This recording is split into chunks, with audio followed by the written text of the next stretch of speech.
Israël, de nouveau en confinement pour les fêtes juives de Rosh Hashanah, jour de l'an, et de Yom Kippour, grand pardon.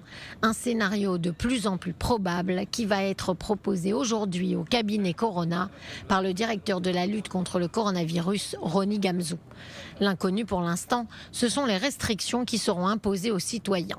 D'après l'interview du professeur Gamzou ce mercredi sur la chaîne de télévision israélienne 12, on penche d'abord pour une interdiction de voyager entre les villes. Une mesure très impopulaire car elle empêcherait de nombreux Israéliens de passer ces fêtes en famille. Ajoutez-y la fermeture des centres commerciaux, des marchés et des hôtels qui aura un fort impact négatif sur l'économie israélienne. Si la fermeture a lieu pendant toute la période, soit du 17 septembre au 11 octobre 2020, le coût économique immédiat pour Israël pourrait s'élever à 13,6 milliards de shekels, selon une estimation du Macro Center for Political Economy. Il faut comprendre que cette année particulièrement, la plupart des jours fériés tombent vendredi et samedi. La fermeture des lieux de consommation priverait donc l'économie de 3 week-ends consécutifs. Quant aux vacances de Soukhot, elles représentent une semaine complète pendant laquelle les citoyens sillonnent généralement le pays, encore plus cette année où ils ne peuvent pas passer de vacances à l'étranger.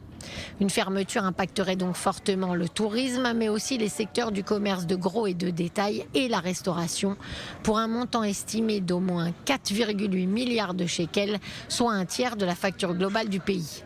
Le secteur de la culture et des loisirs, déjà exsangue, pourrait lui aussi perdre encore 1,6 milliard de shekels. La période des fêtes est l'occasion de remettre l'économie israélienne sur la bonne voie, affirme le docteur Nathanson, et une fermeture compromettrait cette option. Le cabinet Corona ne devrait pourtant pas statuer sur la fermeture aujourd'hui, car il doit aussi réfléchir au casse-tête des prières autorisées pendant les fêtes.